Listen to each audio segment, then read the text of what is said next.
Muy bien, jóvenes. Iniciamos entonces con la grabación correspondiente.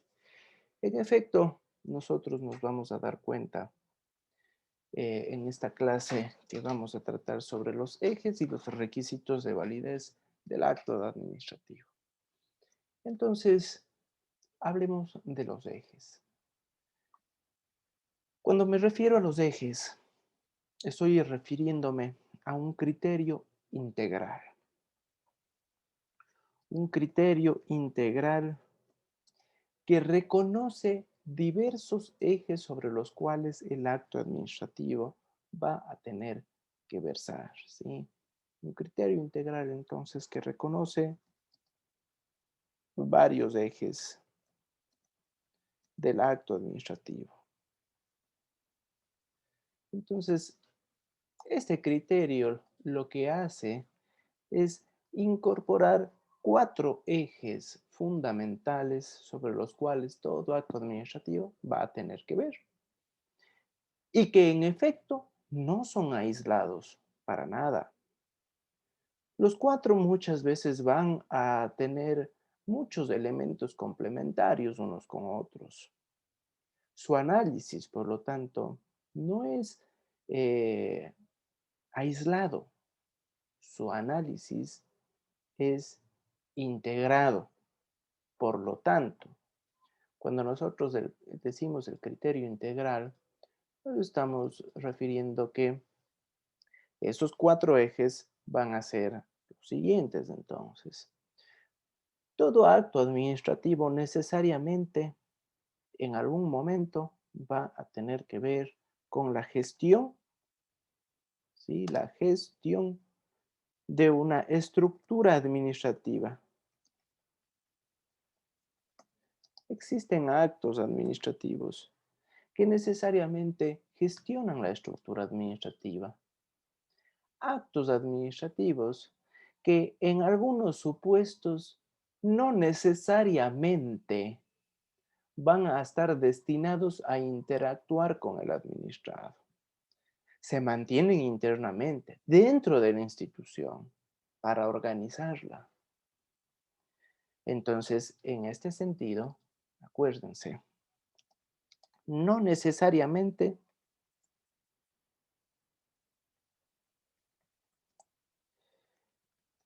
interactúan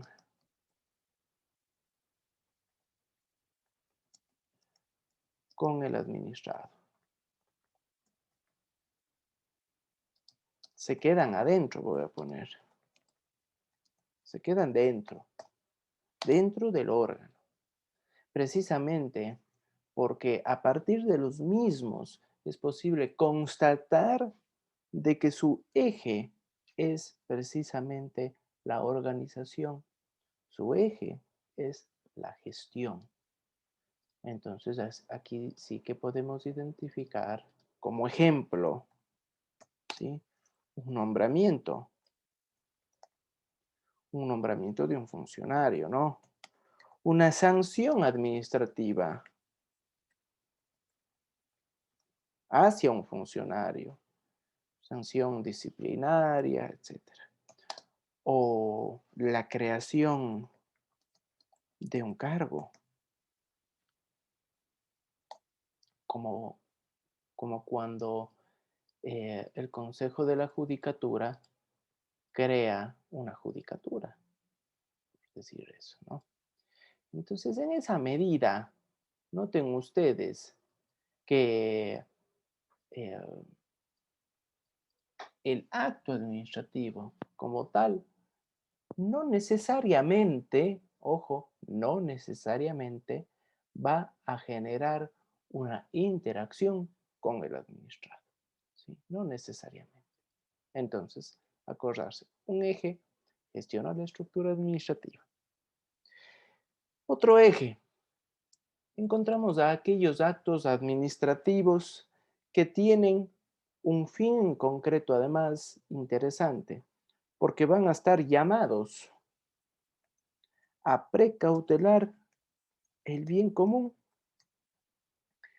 Precautelar el bien común. Y aquí, en efecto, vamos a ver de que puede decirse que existe ya una especie de interacción con el administrado y sobre todo, vamos a ver de que aquí eh, tiene un efecto secundario, por así decirlo. Tiene un efecto secundario. Secundariamente, la sociedad, si la sociedad se beneficia de este tipo de acontecimientos. ¿Por qué decimos secundariamente? Porque en este sentido, si bien es cierto, el efecto directo, principal, individual, va a ser asumido por Juan Pérez, secundariamente,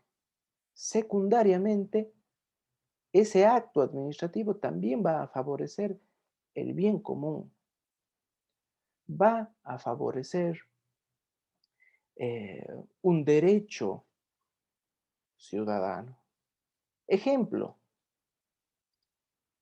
un ejemplo. Nosotros podemos decir, aquí pongámosle,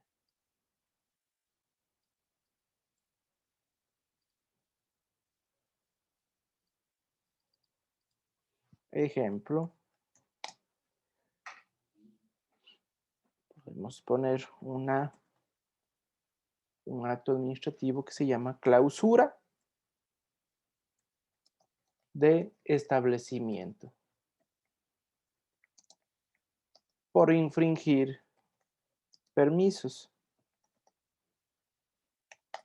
Entonces, tenemos nosotros nuestro establecimiento que resulta que de una manera tapiñada ha estado funcionando. El establecimiento obviamente de diversión ha estado funcionando de manera tapiñada en los días de toque de queda. La autoridad administrativa va, constata que en efecto eso pasa y el acto administrativo que está dirigido a la clausura, claro, la va a asumir Juan Pérez, el dueño. Ese es el gravamen que va a tener que sufrir Juan Pérez, ¿no?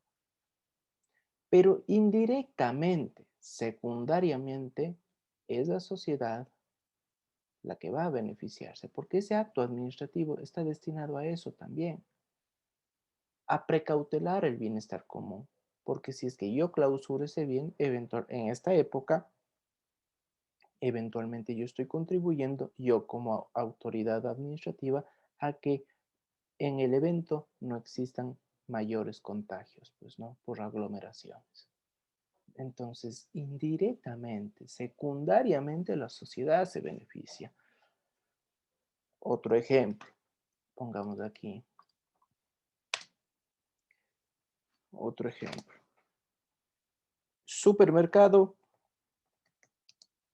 incumple normas sanitarias. Entonces, tenemos nosotros un chévere establecimiento al cual va mucha gente en nuestro barrio, pues, ¿no? Eh, Lamentablemente sus normas de higiene son bastante arcaicas, nulas, por así decirlo. Entonces ustedes ven que el lugar donde es el centro de acopio de productos de primera necesidad, de alimentos, no cumple con estándares de salubridad. Y donde están colocados los costales de arroz, de papas, etcétera, hay una insalubridad notoria y hay una proliferación de roedores. Y los roedores están en contacto directo con la comida. En el evento de que eso suceda, entonces la autoridad sanitaria, en efecto, generará un acto administrativo de sanción por infringir las normas de sanidad, ¿sí? De normas de sanidad. Pero ese acto administrativo estará destinado ¿a quién? Estará destinado al dueño del establecimiento, pero indirectamente, secundariamente, ojo, hay un trasfondo de esto. porque ese acto administrativo que a la vez está generando efectos directos, a la vez está precautelando un interés, un bienestar común, porque no se quiere que siga funcionando un establecimiento que tenga esas características. Hacerlo significaría poner en riesgo a la comunidad que eventualmente puede verse afectada por algún contagio, por algún virus que deriva de este tipo de roedores, ¿no? Y así sucesivamente. Bienestar común, acordarse, ¿no? Entonces tenemos dos ejes aquí. Gestionan, hay actos administrativos que gestionan la estructura administrativa. Existen actos administrativos que tienen un trasfondo interesante porque van a estar llamados a precautelar también el bienestar común, el bien común, que secundariamente es la sociedad, pues, ¿no? Que se beneficia de estos, ¿no? Eh, tenemos otro eje, ¿no? Porque en este supuesto vamos a encontrar algunos actos administrativos que promocionan derechos fundamentales. Promocionan derechos fundamentales. Entonces, efectivamente, nosotros vamos a encontrarnos de que este tipo de derechos específicos, desde luego, que van a estar llamados a potenciar, a fortalecer todo ese sistema integral de derechos humanos, pues, ¿no? Todo ese sistema integral. Y que en efecto, lo que quiere hacer es fortalecer este tipo de derechos como tal, pues. Por ejemplo,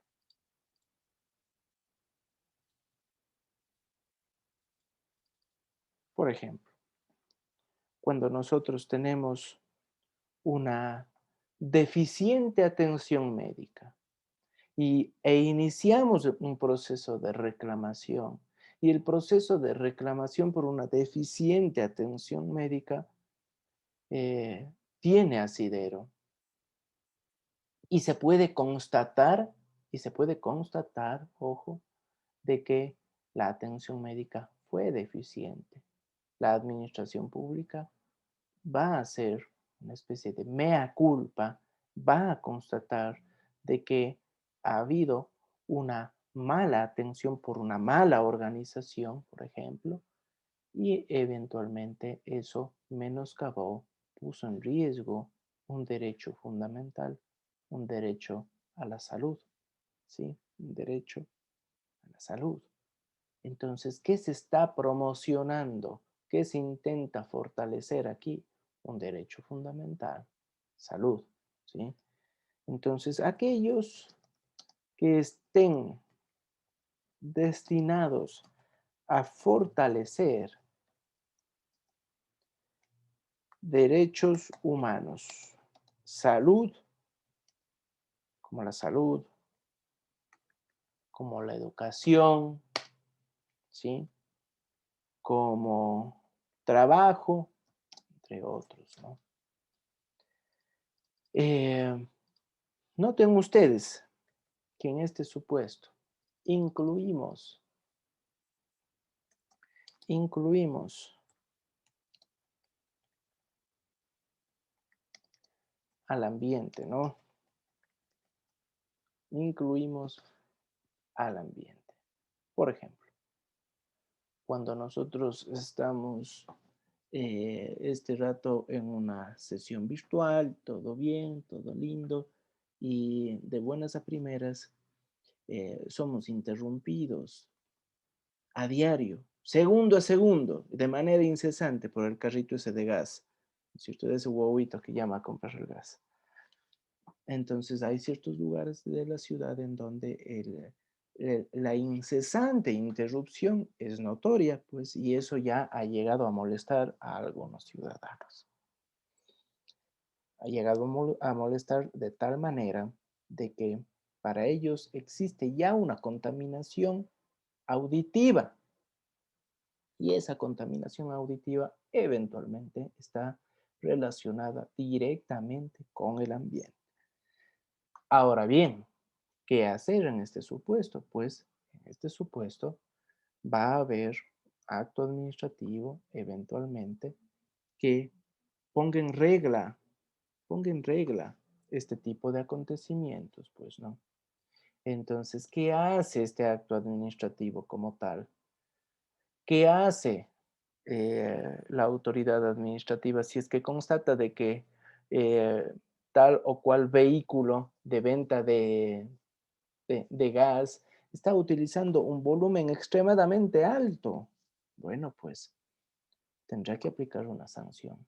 Porque el tema es de que ya tenemos una ordenanza que guía y que regula el tema de la contaminación ambiental por exceso de ruido. Entonces, ¿hay una promoción de derechos fundamentales? Claro que sí, desde luego que sí. Otro ejemplo sobre este tema. Cuando nosotros estamos caminando en la calle y pasa una moto que no tiene colocado el silenciador y tienen un sonido espantoso, ¿sí? El uso del silenciador es una obligación, ustedes saben, ¿no? Es una obligación, porque precisamente su uso eh, está regulado como una medida para contrarrestar el exceso de ruido ambiental y mitigar esa contaminación ambiental por ruido. Entonces, Lemo podrá detenerle a ese conductor de esa moto que tiene un sonido que se escucha a 5 cuadras, a 5 manzanas de la redonda. ¿Puede detenerle? Claro que le puede detener. ¿Le puede sancionar? Claro que le puede sancionar. Y esa sanción eventualmente puede promocionar derechos fundamentales. Claro que sí, al ambiente. ¿Quién está beneficiándose? También subsidiariamente, ¿sí? Subsidiariamente la sociedad. Subsidiariamente la sociedad. Acuérdense.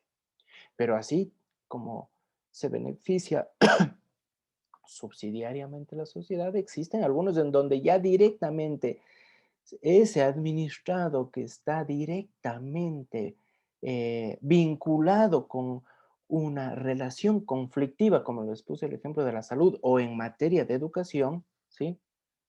Eh, se le promocionará su derecho fundamental vulnerado como tal, ¿sí? Tenemos aquí otro ejemplo, otro eje, perdón, porque finalmente podemos encontrar aquellos actos administrativos que protegen derechos de la naturaleza. Entonces, encontramos actos administrativos, acuérdense, que protegen derechos de la naturaleza y eventualmente, ustedes ya deben saberlo, de que la naturaleza necesita representación para su protección, pues, ¿no? Necesita representación. Muchas veces esa representación es asumida por parte de quién, del Estado, pero también de colectivos. Ojo, también de colectivos ciudadanos, como aquel colectivo ciudadano que inició una acción judicial vía constitucional para que esa construcción del cuerpo de bomberos que se estaba haciendo en el Caja cese, pues, y obviamente cese porque se estaba ocasionando eh, un daño a la naturaleza. Entonces, un colectivo puede representar a la naturaleza, pero también puede representar al Estado. Y cuando representa al Estado la administración pública, un órgano administrativo, ese órgano administrativo eventualmente puede expedir un acto administrativo que esté dirigido ya en concreto a la protección de los derechos de la naturaleza, porque tiene las atribuciones para hacerlo, porque tiene la posibilidad inclusive de que ese acto administrativo sienta o proponga ya las bases necesarias de identificación de un daño y de eventuales formas de reparación del mismo, de daño ambiental me refiero, ¿no? Entonces, bajo ese contexto, acuérdense, la administración pública en ese tipo de escenarios, ¿sí? En ese tipo de escenarios, administración pública eh, sienta las bases de qué? De identificación del daño y de eventuales formas de reparación del mismo. Y de eventuales formas de reparación. Eh, por ejemplo, nosotros aquí vemos un caso bastante llamativo cuando se construía el, el ¿cómo es pues? El McDonald's aquí en Cuenca, al frente del Parque de la Madre. Los que construían el McDonald's tumbaron unos árboles patrimoniales que estaban ahí en la vereda, pues, ¿no? Y que estaban inventariados y se les inició obviamente un proceso de sanción que buscaba la reparación. Sanción porque se identificó un daño al ambiente, un daño a la naturaleza, pues, ¿no? Y se identificó cuál sería la forma de reparación. Entonces tenían que eh, generar un proceso de reforestación de X números que llegaba a miles de árboles, ¿no? Entonces, de acuerdo. Otra forma, vean ustedes, que podría la administración pública activar este tipo de actos administrativos que protegen a la naturaleza, puede ser si es que la administración pública municipal iniciara por cuenta propia, por su iniciativa, lo cual fuera espectacular, que eso sea la regla, ¿no?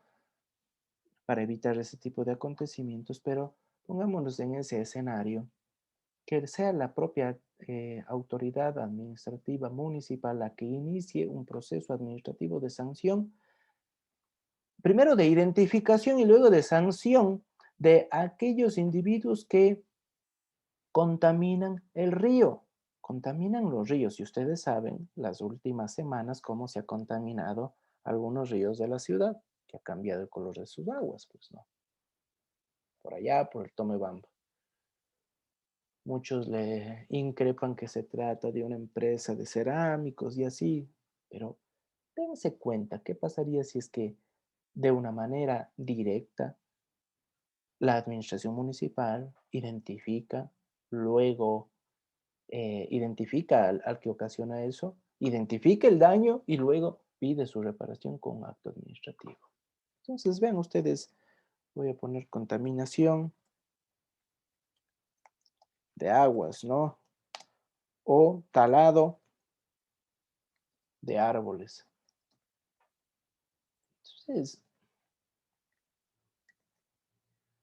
Entonces, dense cuenta eh, lo que sucede aquí, ¿no?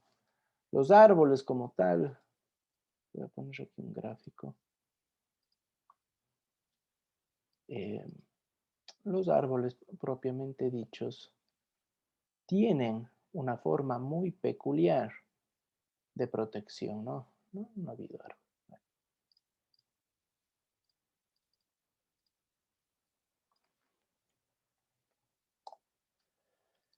Tenemos estos cuatro ejes, entonces, acuérdense, ¿no? Un acto administrativo como tal puede tomar cualquiera de estas formas, puede complementarse con cualquiera de ellas, ¿no?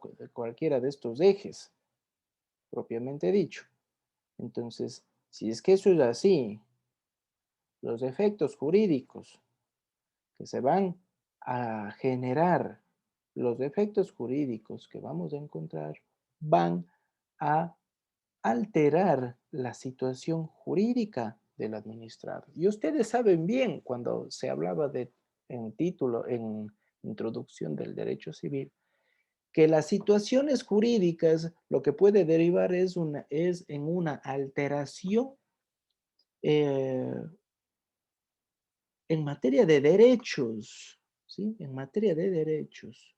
Es una alteración en materia de derechos que una persona puede sufrir. Entonces, esos efectos jurídicos, cuando empiezan a producirse, alteran una situación jurídica muy particular. Ahora bien, tenemos los ejes. Requisitos. Los requisitos de validez, ¿sí? Los requisitos de validez son cierto tipo de factores. Son factores necesarios. Son factores necesarios. Tan necesarios que su falta puede degenerar automáticamente en cierto tipo de patologías que conduzcan a la muerte del acto administrativo. Son factores necesarios entonces para que el acto administrativo produzca sus efectos. Entonces, de su presencia,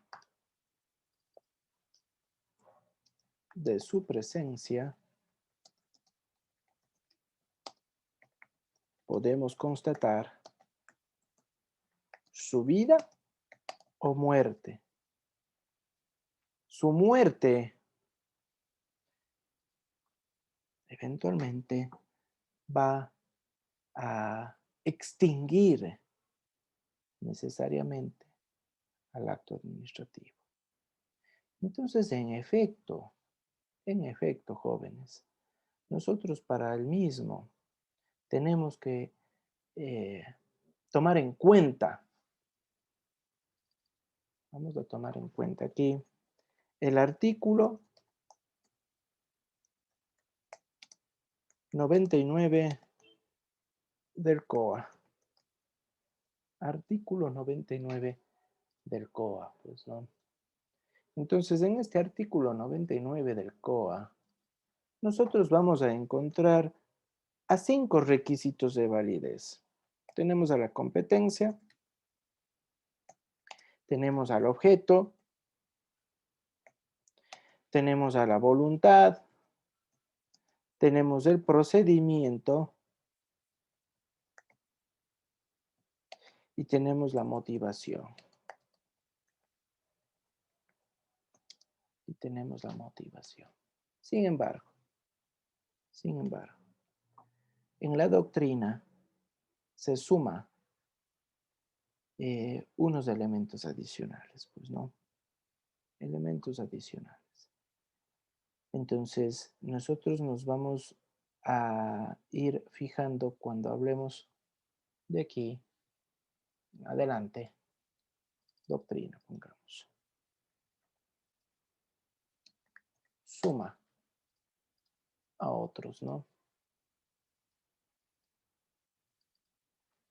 Esos otros vienen a ser presupuestos de hecho,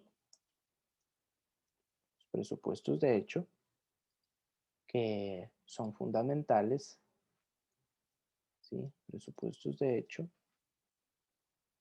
Encontramos, además de los presupuestos de hecho, a una especie de causa, a la causa como tal, lo que está generando la presencia misma del acto administrativo. Pues. Entonces nosotros le vamos a sumar a estos requisitos de validez comunes que nos trae la doctrina al presupuesto de hecho, a la causa, a la finalidad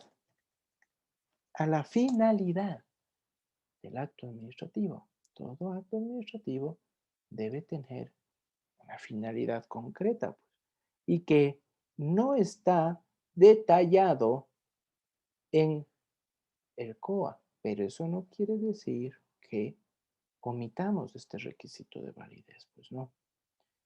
La finalidad del acto es fundamental, y ya vamos a ver por qué. Entonces, vamos a ver. ¿Alguna pregunta? ¿Alguna pregunta que se quiera realizar, que se quiera hacer? ¿Está claro? Doctor, Sí, ¿podría repetir cuáles son los requisitos de validez? perfecto. Decimos nosotros que en el artículo 99 del COA, sí, en este artículo 99, lo que vamos a identificar es estos 5 elementos, estos 5 requisitos, estos 5 factores de validez, ¿no? Entonces, efectivamente, el COA es claro en decir que su presencia es fundamental cuando hablamos de que todo acto administrativo debe tener competencia, objeto, voluntad, procedimiento y motivación. Su falta va a acarrear una serie de acontecimientos que al final va a matar ese acto administrativo. Su presencia es fundamental. Sin embargo, ojo, en la doctrina vamos a sumar, además de los detallados en el COA, vamos a sumar, además de estos 5, los presupuestos de hecho, a la causa y a la finalidad del acto administrativo. Esto es fundamental. Si bien es cierto, el texto normativo no los dice de una manera directa, no los menciona de una manera directa, eso no quiere decir que un acto administrativo no tenga un presupuesto de hecho. El presupuesto de hecho es fundamental. Un acto administrativo no puede carecer pues, de una finalidad en concreto, pues es fundamental. Un acto administrativo que carece de finalidad no tiene, eh, no tiene asidero, pues no. Por lo mismo, entonces a los 5 que están en el COA, sumamos estos 3 adicionales, que los vamos a ver ya en la siguiente clase. ¿Está claro ahí? Sí, doctor, muchas gracias. Perfecto. Muy bien, jóvenes. A ver, dejo de proyectar. Vamos a ver ahí.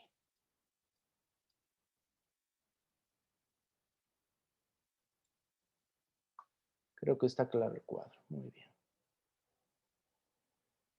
A ver. Perfecto. Perfecto, jóvenes. Entonces, el día de mañana empezamos con competencia. Mañana vamos a hablar de competencia, vamos a hablar de eh,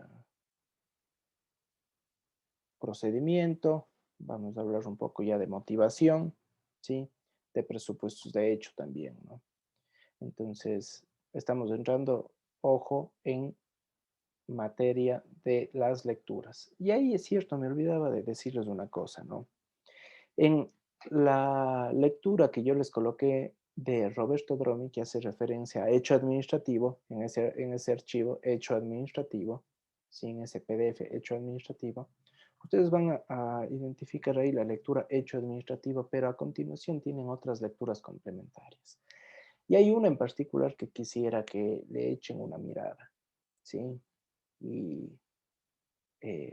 ustedes van a ver que se refiere a acto administrativo desde un enfoque eh, nacional. Víctor Grande es el autor, ¿sí? Víctor Grande es una pasta verde. Ahí yo les escaneé, son los libros que yo tengo y escaneé ahí. Eh, es una de pasta verde, echarán un ojo, ¿sí? Eh, para la siguiente clase. Perfecto, jóvenes. ¿Alguna pregunta final? ¿Está claro? Muy bien. Bien, jóvenes, nos vemos la siguiente clase. Buenos días, buen inicio de semana y a seguirse cuidando, ¿no? Gracias, hasta luego. Gracias, doctor. Gracias, doctor. Hasta luego. Gracias, Doctor, hasta luego. gracias.